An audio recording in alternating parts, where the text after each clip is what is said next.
हिंदू धर्म में महाभारत को न सिर्फ एक पवित्र ग्रंथ के रूप में जाना जाता है, बल्कि जीवन से जुड़ी कई परिस्थितियों से निकलने के लिए यह एक प्रेरणादायक महाकाव्य भी है।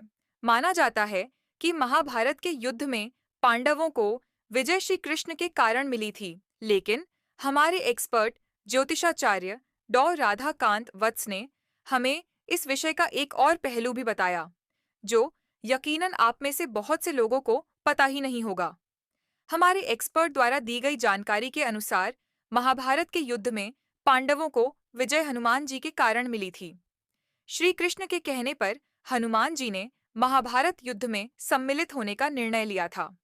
हालांकि पवन पुत्र ने युद्ध में भाग लेने से पूर्व श्री कृष्ण के सामने एक शर्त रखी थी, और माना जाता है कि इसी शर्त को पूरा करने के लिए भगवान श्री कृष्ण ने गीता का सार अर्जुन को समझाया था।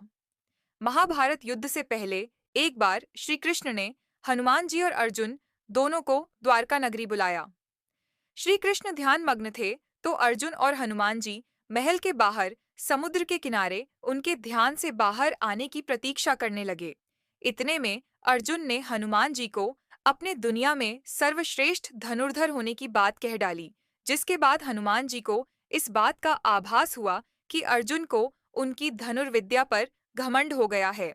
अर्जुन ने प्रभु श्री राम का उपहास उद्धाते हुए ये तक कह दिया कि पत्थर का सेतु बनाना समय को बर्बाद करने जैसा था। राम जी को तो बाण का सेतु बनाना चाहिए था। अपने प्रभु के प्रति इन वचनों को सुन हनुमान जी ने अर्जुन से शर्त लगाई कि वह बाण का सेतु बनाए, और अगर उनके पैर रखने से अर्जुन का सेतु ध्वस्त नहीं हुआ तो वह मान लेंगे कि अर्जुन श्री राम से बड़े धनुर्धर हैं और अग्नि में अपनी देह त्याग देंगे। अर्जुन ने 3 बार बाण का सेतु बनाया और तीनों बार सेतु टूट गया। सेतु टूटने के साथ ही अर्जुन का घमंड भी चूर चूर हो गया।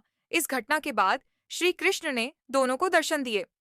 जहां एक ओर श्री कृष्ण ने अर्जुन को उनकी भूल का एहसास कराया, तो वहीं दूसरी ओर उन्होंने हनुमान जी से ध्वजा के रूप में अर्जुन के रथ पर स्थापित होने का आग्रह किया। हनुमान जी ने प्रभु की बात तो मानी, लेकिन एक शर्त रख डाली। शर्त यह थी कि जिस प्रकार राम अवतार में उन्होंने हनुमान को युद्ध के साथ साथ ज्ञान भी दिया था, उसी प्रकार उन्हें महाभारत युद्ध में भी ज्ञान का सार चाहिए।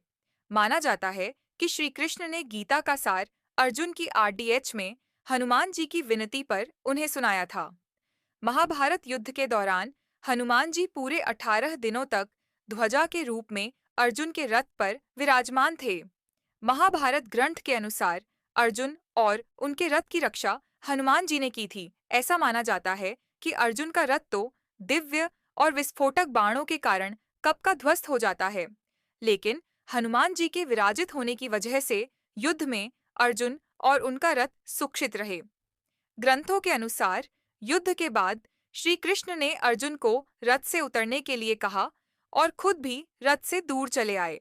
और जब श्री कृष्ण के कहने पर हनुमान जी ने अर्जुन का रथ छोड़ा, तो वह 2 पल में ही भयंकर अग्नि की चपेट में आ गया और रथ के चिथड़े चिथड़े उड़ गए।